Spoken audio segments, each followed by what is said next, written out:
But then there was this moment where I realized that I needed healing from something that happened to me when I was a kid. And what had happened was, when I was 7 years old, I was sexually molested by someone that was very close to me. And it caused a lot of rejection from my family members. Like, it introduced rejection and even just abandonment, because a lot of my family members did leave, and like even just that relationship that I had with them when I was young, it ended. And because I was a child, I guess I was with my parents, like, they were enough for me, but I didn't really dwell on it or think about it too much. I just kept moving, but there was still that void, and that, like, they were gone. So I was actually born in Honduras, and I came here to the United States when I was 5. I grew up in a Christian household, basically, from like a young age. Like, even when I lived in Honduras, I remember like going to church with my grandma and my aunts, and then coming here as well. Like, my parents would take me to church, and I did enjoy it. Like, we had kids class, and I like learned all the Bible stories. I automatically thought I was a Christian because I went to church with my parents almost every Sunday. I did the right things. I, pretty much grew up with like a fear of being bad. So like I would listen to my parents, and my parents weren't like necessarily strict, but they did have like expectations of me. I was also the oldest. I have 2 younger brothers, so I had to like always set the example. And I did try my best to like be good. Like, I didn't want to get in trouble. That was like most of my life, like growing up. There was some wild things that happened as I grew up, but I guess because I was young, I didn't really have an understanding of what was happening to me. I guess I put everything like somewhere in the back of my mind, and I was like, well, that happened, and I moved on, right? And continue to live my life. When I was officially 12, I remember I started going to this life group, and I met this girl, and she became my leader, and her name was Katie. And basically she began to like talk about God and her relationship with God and her experiences with God. And I was like, wait a second, like my life looks nothing like that. Like, I'm a Christian, but my walk and like me calling myself a Christian is nothing compared to that. Like, I basically just went to church and like, to the services or different things that the church had going on. And I was like, what? Like, how? And it didn't, and it was in that moment when like this hunger and this desire began to grow in me. And I was like, am I missing out on something? Like, what's happening? And so our church actually had these really cool retreats type things, where people would leave for a weekend, right? And they were basically designed for you to encounter God and his presence. And I remember growing up, like a couple of my family members would go, and even my parents went, and I remember that they would come back and they would just be like different people and like be transformed. And I was like what happened there? Like, what do they do to you that like makes you like be this way? And so I always kind of had this like curiosity of going, just because I was like, I wonder what would happen to me. Not even anything related to God. I was just wondering like what happens there. And so yeah, when I was officially 13, I was able to go, and I signed up, I went, and then they had this session basically. And this session was them just sharing the gospel, just them sharing Jesus and what he had done for us and the sacrifice that he had paid, and that we were sinners and that we carried brokenness and pain, but that he took that. And as I listened, it was almost like, I had heard this because I grew up in the church, but it was almost like I had never heard it before. It felt so fresh, and it just hit me. And I was like, wow, like Jesus actually did this. And then they gave us this pamphlet, this like little book to like of different like areas of sin or like brokenness in your life. And I was like, okay, like let me look through it and stuff. And they were like, if there's anything on here that you've done or anything that you feel like you carry, just check it off, right? And allow God to search your heart, and allow like have the freedom to give those things to him today, because like that's what the session was designed for. And so I looked through it, and as I was reading through it, I began to check off different things. And as I did this, I began to cry, and I was like, wow, like I'm not really good. Like all my life I thought I was good. I thought I was fine. I thought there wasn't really any area of pain or hurt in me. But as I checked these things off, I remember like even just checking off not being able to forgive others. I think that was one of the things that resonated with me, because there were people in my life that I no longer spoke to that had hurt me, and I guess there was a part of me that was like not forgiving them. I didn't know how to, but there was just a bunch of things on there, and I began to check them off, and then I was just crying, and I was like, God, like, I'm a sinner, like, I'm broken, I'm a mess. And so they had also made this invitation that if you wanted to like accept Jesus into your life as your Lord, as your Savior, you could go up front and, just surrender your life to God. So I did. I ran up there, I fell on my face, and I was just crying. And I just felt this conviction like come over me of my, my brokenness, my sins. And that was the moment that Jesus met me. I simply made that choice. Like, it wasn't, a crazy encounter where like God shows up, but it was just this conviction, like this thing in my heart that just knew like you're a sinner and you're in need of Jesus. So that's the moment where my life just changed, and I had no idea what was coming next. Yeah. Talk to us about your experience with Jesus after. You mentioned that there was some crazy stuff that happened, but obviously as you come into his presence, different things begin to come up. So just tell us a little bit about that and what your walk looked like after you had this moment of repentance and Yeah. just coming to him. So yeah, I had this moment, and it definitely took some time. That's how Jesus is. Like, he's so patient with us, and he takes us through this process of like showing us things, exposing things in us in kindness and in love to bring us into a place of freedom and to restore us. I began to, really build a relationship with him, like through prayer and through reading the word and just seeking his face. But, also the beautiful thing is we have this gift called community, right? And so when you're in community and you give that access to your leaders and people in your life, they're able to help you through, the rough things in life. But then there was this moment where I realized that I needed healing from something that happened to me when I was a kid. And what had happened was when I was 7 years old, I was sexually molested by someone that was very close to me.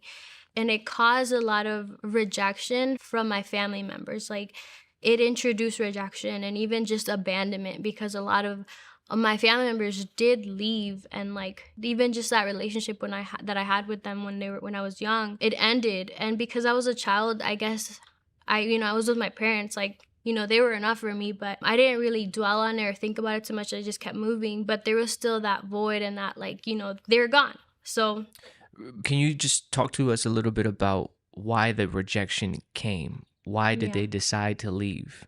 I think it really started because I hadn't told anyone for about a year when I was 7. Like, I didn't tell anyone because I was scared. Like, I just knew that if my family were to find out, like, everything would change. I don't know how I knew that, but I just knew, like, if I say anything, this is gonna happen. Like, something bad is gonna happen.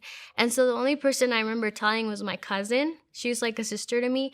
And so we were one day hanging out with my mom, and she was like, you need to tell your mom, like, about what happened to you, like, because I want you to be safe, and she needs to know, like, she loves you and she cares for you. And so I took all the courage I had. I was so afraid, and I told my mom. And my mom, like, she was so kind and just there for me, and she was like listening. And obviously in that moment it was hurtful and it was hard for her to hear. And then later that day, I tried to tell my dad, but I guess because of his relationship with this person, it was really hard for him to like accept it. And so he kind of like refused to listen. And I understand now that it wasn't because he was necessarily trying to make me feel like he didn't care, but it was because of the relationship that he had. And I think when you are given such a crazy news, like, sometimes you need time to process it. So I understand now, but at the time, it was that moment, like, I'm sharing this crazy news with my dad of what happened to me, and he like doesn't care. Like, he just like pushes me away and is like, no, like, I can't hear about this. Like, I'm busy. Like, he's watching a movie. And I was like, this took me so long to be able to tell you, and you don't even care. And so I remember that night, like, we left, and it was me and my mom and my brothers. We left, and my dad, like, he stayed back. So it was that moment when I felt like the rejection and like the abandonment, like this spirit came to like really just follow me and oppress me. I had no awareness of it. And again, like I just pushed the feelings back. Like when you're a child, you do that to protect yourself, you know? So I did that, and then I just realized like later on when I was I believe I was like 16 when I realized like I need healing from this.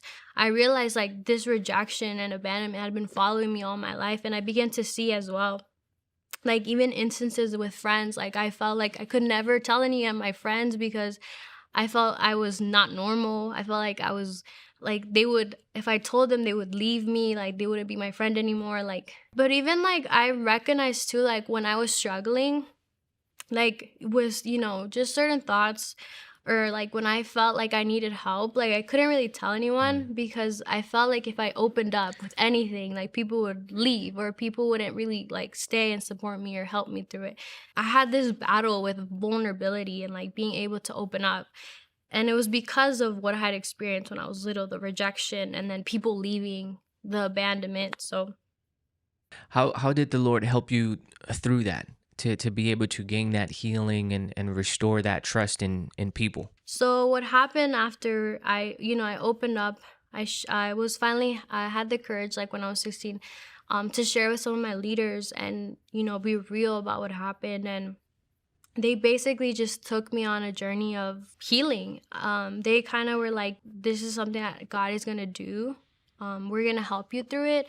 They gave me resources, but the main thing that like healed me was just sitting with Jesus. Like Mm. super simple, but I would get into like be alone in my room and I would just cry out, and I just began to sit with God. And I just began to experience his acceptance. And I even remember the moment when I felt like his presence come to swallow up all the abandonment I felt. I remember asking Jesus, like, Jesus, where were you that moment that I was sexually molested? And he began to show me like all the years of my life, and he was in every year. Little moments like that I remember, and I saw him there like every year, year after year, just standing there. And like I knew that he had always been with me, even when family members left, even when I was scared to talk to anybody, that he was right there, and he knew like what I was experiencing and what I felt. And so it was just such a beautiful moment. And I just had times and times like this when I even just needed to process like what I felt and like the healing, and I would just sit with Jesus and tell him and take that time to also hear what he was saying about me. But yeah, his presence, just crying out to him, just being with him is what lifted off of the abandonment. And the beautiful thing too was having community, like having people in my life. Like there was times I felt certain types of way, and I would come to church or like I would be with my friends, and they would just know, like they would just know, I don't even know how, like Jesus, right? They would just know that I needed like a prayer, I needed like a word or something. That impacted me so much throughout those years. That's really how the Lord kind of took me on this journey of healing, being with him, opening up to my leaders, inviting my friends into the process, being honest with myself. Yeah. Now, just for fun, Yeah. when you were in that moment, seeing Jesus in every part of your life, can you describe one of those moments? Do you have one of those memories where you saw him in Mhm. that you can recall? I guess it was just like little flashbacks like of my life, like even like when I was in Honduras, and like there was a time where my parents actually, both of my parents left, which is probably another example of like when I felt abandoned. But I remember even just being at my house over there and Jesus just sitting there with me. Little moments like that, like me walking home from school when I felt sad, when I felt like I couldn't tell anyone, and like in school, and like I felt so weird because I thought about what had happened to me and I saw Jesus there. Different moments, like even as I got older and my parents also, like their marriage was falling apart. And I felt like I had no one to like talk to about it because I felt like I had to, keep it all together. And I even just saw Jesus in those moments as well. Like just all these moments, like the beautiful moments, the hard moments, there was just little flashbacks. Like it was like, you know, those little flip books, Mm-hmm. but I just saw Jesus in every little image, every little thing that happened. I saw him there. And so that was enough for me to just know that all my life he had been there. All my life he had been taking care of me. All my life he had been keeping me and protecting me. How did that change the trajectory of your life? I was able to move forward in life knowing that he was always by my side, Mm. and knowing that, like, no matter who stayed, who left, like, he was always going to be there for me, and he was enough. I felt like that gave me such a boldness to be who I was and to be able to help others, you know, not just get stuck in my own pain and my own sorrows, but be able to see the world, to be able to see people that were stuck, that were broken, and be able to help them. And so just knowing, like, he's always by my side, he's always with me, his presence follows me everywhere I go. There's this Psalms that I love, and it says that he goes before us into our future, and he prepares it for us. But he also protects us from the harm of our past. And so I've seen Jesus do that time and time again. So my life is just completely changed. Yeah. I want you to touch on that really quick because usually with people who are sexually molested, who experience sexual trauma, the trajectory of their life, Mm-hmm. it's pretty bad, Yeah. right? We either fall more into pornography or more into sex and into these other areas, right? But for you, it was a little bit different, right? Yeah. Like you said, God protected you. Can you just talk about that and what God Yeah. did in that space? So honestly, I kind of don't have. I feel like it's kind of a miracle. Like it. Sometimes I think about it, and I'm like, God, like you really like kept me, like you protected me, because I could have easily fallen into so many things. And I think also, and this is another example of how God like does work all the you know, the bad and the tough things for our good.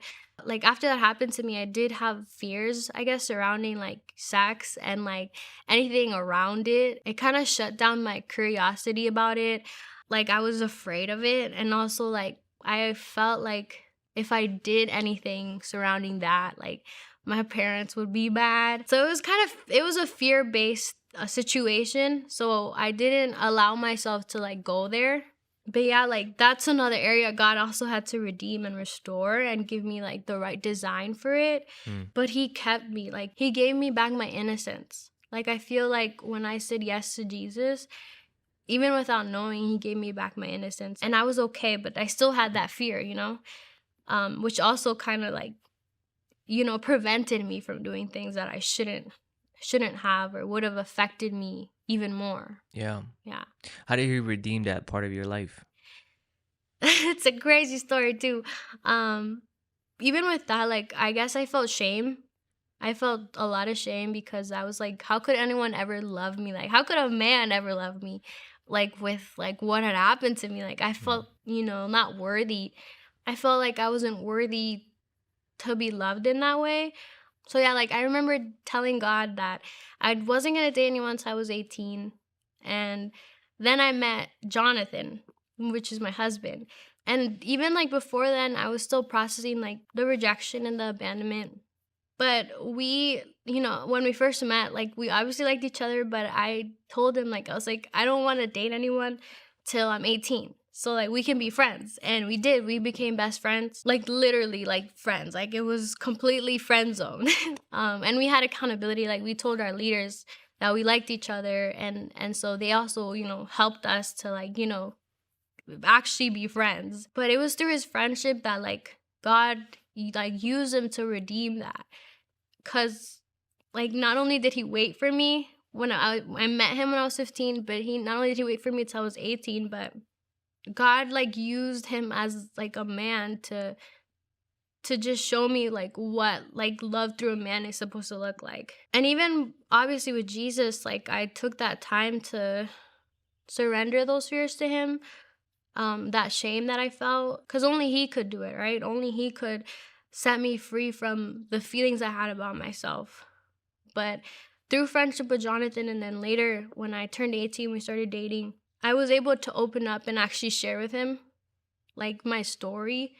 And when I did, like, he didn't run away.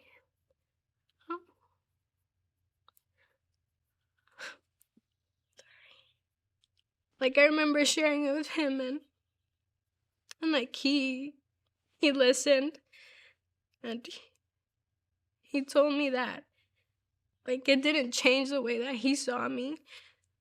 And he just, like, encouraged me and was like, I can see even how, like, God has used this to, like, make you into the person you are today. Like, it really just broke off all the shame and all the lies, like, that moment. And I had, like, been praying about it for weeks, like, even before, like, I shared with him, and I was like, God, like, I'm so scared to, like, tell him. But I want to tell him, because, like, I want to be honest with him. And I think, like, even when we were friends, like, I always kind of, like, had this balance of knowing what to share with him, like, and, like, the process of the things that I was going through, because I didn't want to, like, just throw all my emotions on him. And I did have, like a leader in my life that I could trust and share with her about, like, the things that you want to share before to other people before you share with your significant other, right? Before you're actually married, right? Because there's some things that you want to reserve for marriage or, like, even the dating season. So yeah, like, that moment just helped me so much. Like, it was like another part of my healing process, and it broke off that shame and that the lies that I had felt for so long. And I think, like, after when we got married, because the enemy obviously still tries.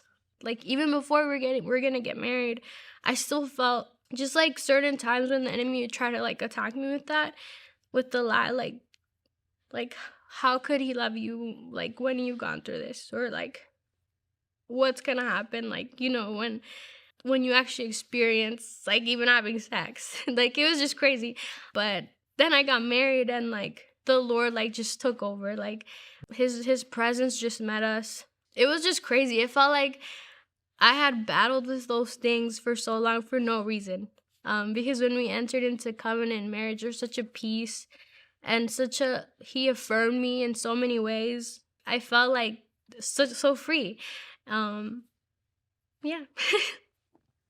Jasmine, for anybody who's watching your testimony right now, what's a word of encouragement that you can give them if they're finding themselves in a place where they feel rejected, where they feel like everybody has left them, or everybody who they come in contact leaves them?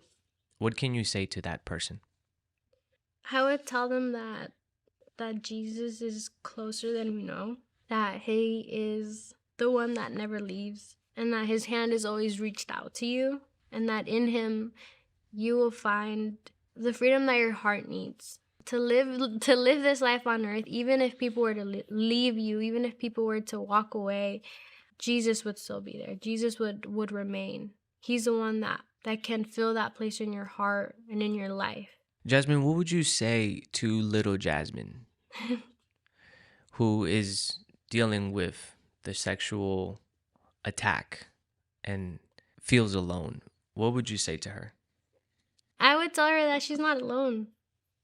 Um, and that God is preparing a bright future.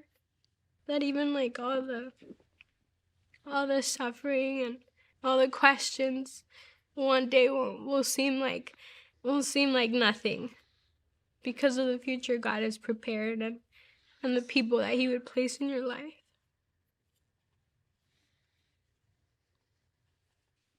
Jasmine, how's your relationship with your parents, with your mom and your dad? The last we heard of him in this testimony was that he did push you away, right? Because of Yeah. what you had shared with him. Where's your relationship with him now? Our relationship is growing. One of the major things that Jesus taught me when I was healing was about forgiveness. I had so many moments where I was overcome by the way that he forgave me. And so I knew that I could extend it to my dad. There was a lot of moments where I had to have conversations with him that were uncomfortable, and a lot of times I had to initiate them. But I told him that I forgave him, that I understood him, even in his pain and his confusion surrounding what had happened and the person that was so close to him. I just really began to catch God's perspective and heart for him.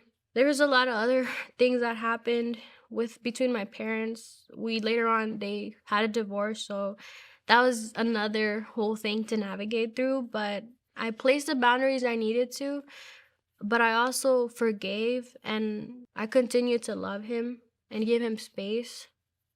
So our relationship is definitely growing. God is still restoring. There's obviously things that on his side, he's working through. But I feel like on my side, God's done so much, and I love him and I welcome him, and we're growing. Yeah. And then with my mom, like she's always been an anchor for me. She constantly inspires me, and like she's someone I just honor. She's so strong. And so yeah, like our relationship, we're good. I'm just thankful for her life and just all that she did for me and the way she fought for me. Yeah. Did you ever get a chance to interact or speak with the person who abused you? I didn't. So now I do speak to them, but sometimes you won't necessarily find closure with people, but you can find closure within yourself and with the Lord. So there's a moment I had with Jesus where I had to forgive this person for what they had done to me, even without them being there, and release them to God.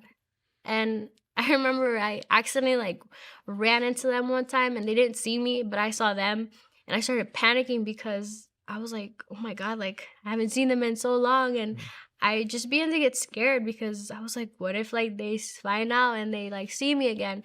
And that's when I knew I needed healing as well.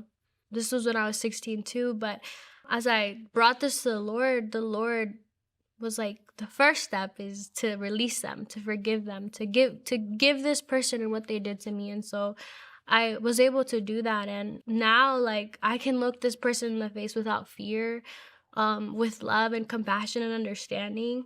Even with every person that like left, or every person that hurt me along the process, I guess I've been able to understand, like, even though they did these things, that there is something that they carry that's hurting them, and that's why they hurt others, or there's something in them that needs healing and restoration too. And it gave me compassion and understanding for people. So I know that I'm free from what happened, and now I can just love despite what happened.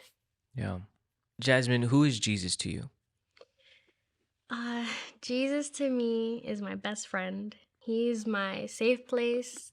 He's the person that I can always run to when I'm happy, when I'm sad, anytime, anything that I'm feeling, living through. He's my safe place. He's my home. Any last words for the people watching your testimony? I would just say that Jesus is the best friend you could ever have, and he offers this type of freedom and this type of love to everyone who's willing to say yes, and to I know that sometimes it can hard to make those choices to choose him, because sometimes what you see in front of you feels more real and more tangible, but he's the realest one, and he's the one that, even though it may not feel like it in the moment, is going to bring you out into freedom, into a clear space, into wholeness. And he wants to do that with you and for you. And he, like, just the way that he did it for me, and he prepared such a beautiful future for me, even though I face so many things, he can do that for you. There's still so much hope for you, and he's making a way. So take the choice, make that choice to choose him.